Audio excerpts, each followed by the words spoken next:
mestinya kata Aisyah. Tapi kata Aisyah, Rasulullah bilang kalau kamu meninggal akan saya lakukan 4 hal yang ada di materi itu.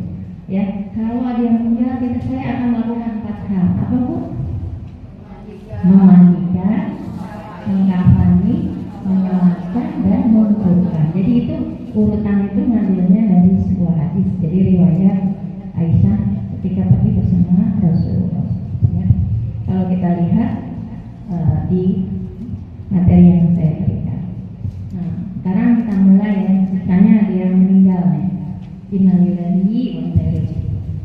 Nah, kalau dia meninggal, yang pertama harus kita lakukan itu adalah apa? Siapa yang tahu? Misalnya ada anggota keluarga kita dia meninggal. Kita tahu dia meninggal di rumah sakit. Nah, keluarganya harus melakukan beberapa hal. Ya, yang pertama, kira-kira apa nih? Ini jenazah ditidurkan. Yang pertama adalah kita kita sedekapkan tangannya, kanan.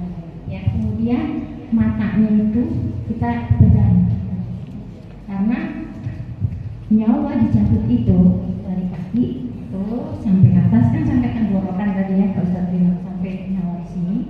Matanya itu ikutin Bu. Jadi mata kita kenapa ada orang kalau meninggal tuh mendelik ke atas, atau misalnya tidak mau ke kanan, dia tuh sedih ya nyawanya diangkat terus dia terakhir di sini kan, sehingga mata itu lihat ke atas. Apalagi kalau dia misalnya mengalami sakratul maut yang begitu sakit ya. Sakratul maut itu sakit banget, sampai Rasulullah aja junjungan Nabi kita yang sudah pelan banget dicabut sama malaikat Israel itu masih merasakan sakit. Nah itu matanya harus kita tutup Bu, giniin ya. Jadi yang pertama ditutup matanya, kemudian disedekapkan, ditutup dengan kain panjang. Kalau bisa ada kasur kecil dimadepin ke kiblat.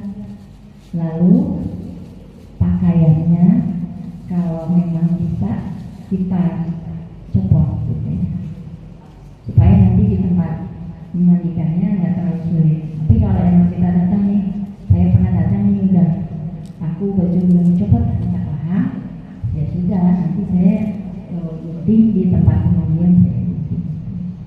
Jadi mencopot pakaiannya atau ada perhiasannya, atau misalnya kalau misalnya dia